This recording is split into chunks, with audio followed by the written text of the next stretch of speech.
There's nothing more that I love in this world than Apple and YouTube.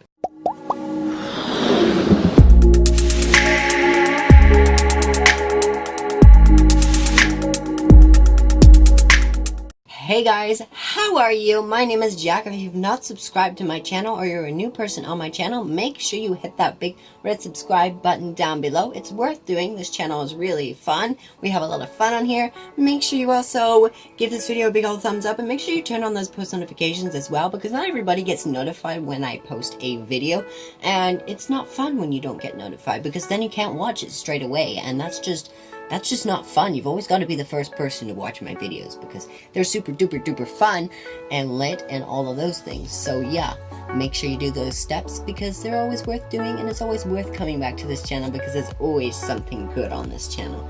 Anyways, in today's video, we are here to talk about Apple's I guess their issue with, you know, not being more upfront about how they intentionally slow down our iPhones. Yes, they did. They actually intentionally slowed down our phones to try and get us to buy new phones.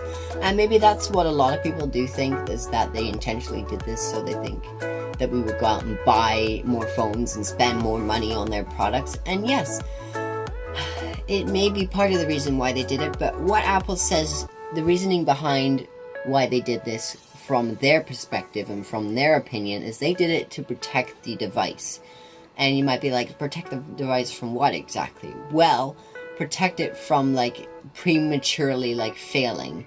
And by that, what they mean is basically the battery. And the battery is good for 479 recharges, and they're saying is that those 479 charges for recharging were based on the processing power being slowed down so that the battery lasts to that many cycles of recharging.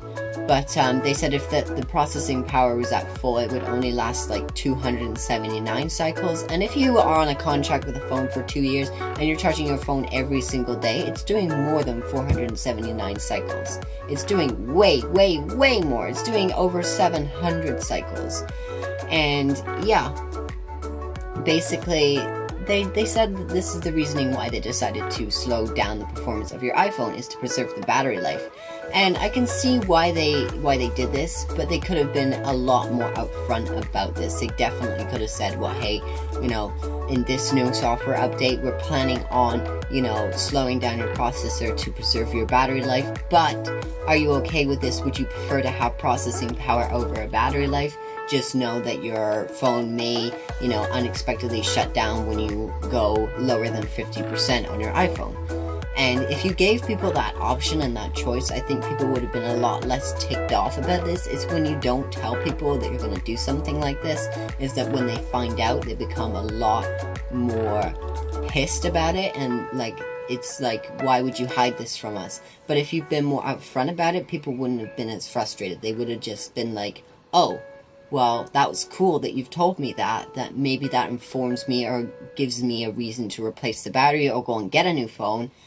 And maybe that's the better way to do things, is just be more upfront about things and just tell people that, hey, these things do get old and they do need replacing. So, you know, you could either replace it or you could go get a new phone, or we can slow down the performance of the phone so that you can get the most life out of that phone before you have to upgrade. I'll read the quotation that Apple said. It's going to be right here on the screen here, if I can put it on the screen. I've got a massive shadow here and it's bothering crap out of me, honestly.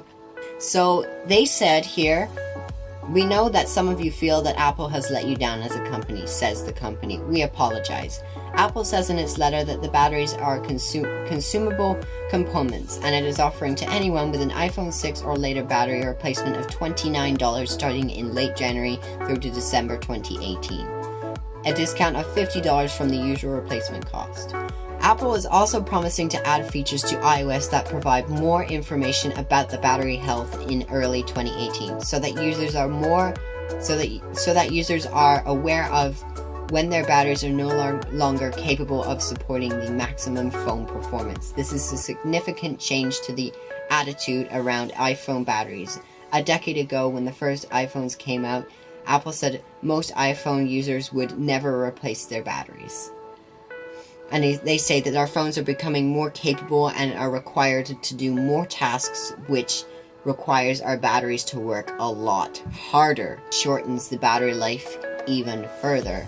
So I don't think that that is enough of a reason to go out and buy another phone just because Apple releases an apology just because Apple releases a statement and an apology like that. I think it's a great reason for you to go out and get a new battery. Just because your phone is being slow doesn't necessarily mean you need a new phone. You might just need a new battery.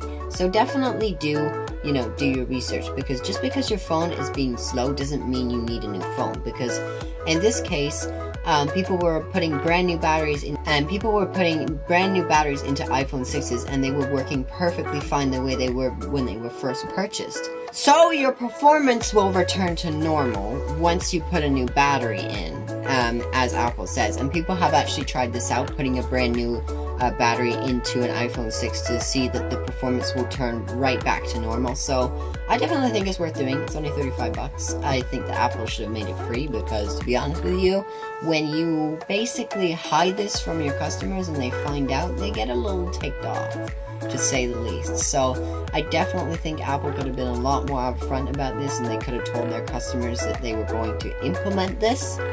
So yeah, that's all I really gotta say. Apple, you could have done a lot better on this, and you could have been a lot more upfront and honest with your customers. I'm not saying they were being dishonest, they just didn't tell their customers about these issues. And I definitely think that they should have implemented this software and been like, in this update, been like, do you want performance over battery life, or do you want battery life over performance, or vice versa?